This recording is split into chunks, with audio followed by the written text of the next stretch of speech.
दोस्तों नीम का जो वृक्ष है उसमें कई प्रकार के औषधीय गुण होते हैं जो हमें कई प्रकार के रोगों से मुक्ति दिलाते हैं। लेकिन क्या आपने कभी ये सोचा है कि देव जी को नीम की पत्तियां क्यों चढ़ाई जाती है, इसके पीछे क्या कारण है? तो आज के इस वीडियो में हम इसी मुद्दे पर बात करेंगे कि देव जी को नीम की पत्तियां क्यों चढ़ाई जाती है।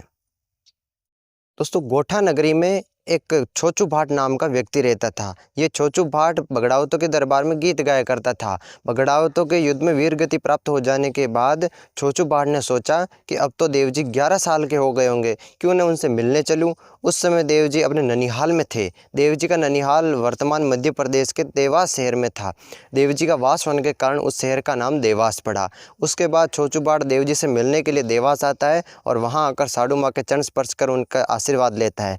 उसके बाद साधु माता छोचू भाट को थाली में भोजन परोसती है तो छोचू भाट थाली में भोजन करने से मना कर देता है और कहता है कि जिस दिन मेरे मालिक बगड़ावत मारे गए थे उसी दिन मैंने सौगंध ली थी कि जब तक देव जी राण के राव जी को मार नहीं देते तब तक मैं पत्तों की बनी हुई थाली में ही भोजन करूंगा। अब साधु माँ को चिंता होने लगी कि कहीं छोचू भाट देव जी को बगड़ावतों का सारा किस्सा न सुना दे, क्योंकि यदि देव जी को पता चल गया तो लड़ने चले जाएंगे। और साधु माँ नहीं चाहती थी कि देव जी राण के राव जी से लड़ने जाए, क्योंकि साधु माँ को डर था कि कहीं राण का राव जी देव जी को भी न मार दे। इसीलिए साधु माँ ने छोचू भाट को मारने की एक योजना बनाई। उन्होंने छोचू भाट से कहा कि आप सिंधबढ़ की तरफ जाइए और वहाँ से पत्ते तोड़ कर लाइए ताकि मैं आपको भोजन करा सकूं। उसके बाद छोचू भाट सिंधबढ़ की तरफ रवाना होता है और वहाँ पहुँचती 64 योगिनियाँ छोचू भाट को मार डालती है। उस समय देव जी जंगल में गाय चरा रहे थे। जब उन्हें इस बारे में पता चला तो वे तुरंत वहाँ पर आते हैं, उन योगिनियों को सबक सिखाते हैं और छोचू भाट को जीवन दान देकर उसे अपने साथ घर लेकर आते हैं। छोचू भाट को जीवित देकर साधु माँ ने छोचू भाट को मारने के लिए एक और योजना बनाई। उन्होंने हीरा दासी से कहा कि तुम कुम्हार के पास जाओ और 2 पड़ वाला मटका लेकर आओ। 2 पड़ वाला मटका वो होता है जिसके अंदर बर्तन होता है, ताकि नीचले वाले हिस्से में देव जी के लिए शुद्ध भोजन बन सके और ऊपर वाले हिस्से में छोचू भाट के लिए जहर वाला भोजन बन सके।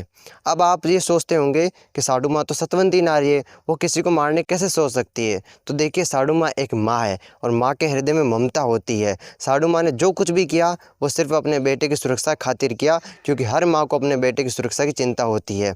उसके बाद हीरा दासी कुमार के पास जाकर 2 पड़ वाला मटका लाती है, उसमें भोजन बनता है। फिर साधु माँ दोनों को पत्तल में भोजन परोसती है। लेकिन देव जी तो अंतर्यामी थे, उन्हें सब पता चल गया कि जहर वाला भोजन छोचू भाट के पास रखा है और हमें शुद्ध भोजन परोसा है। तो देव जी ने तुरंत भोजन की अदला बदली कर दी। माँ ने पत्तल की अदला बदली कर दी और जहर वाला भोजन खुद खा लिया और शुद्ध भोजन छोचू भाट को खिला दिया। अब इस पर साधु माँ को चिंता होने लगी, कहीं मेरा पुत्र मर गया तो।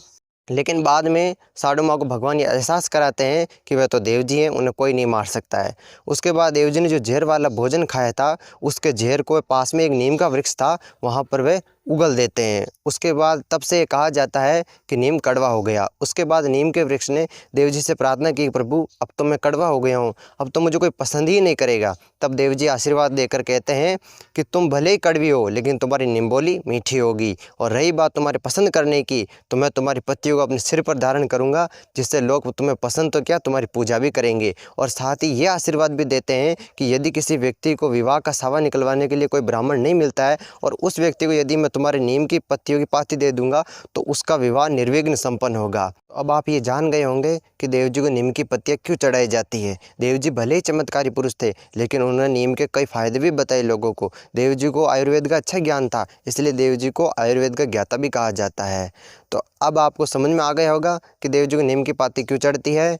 तो अगर आपको ऐसे ही इंटरेस्टिंग और ज्ञानवर्धक बातों में रुचि है तो आप हमारे चैनल से जुड़ सकते हैं। तो चलिए मिलते हैं किसी रोचक और ज्ञानवर्धक विषय के साथ। तब तक के लिए राधे राधे, हरे कृष्णा।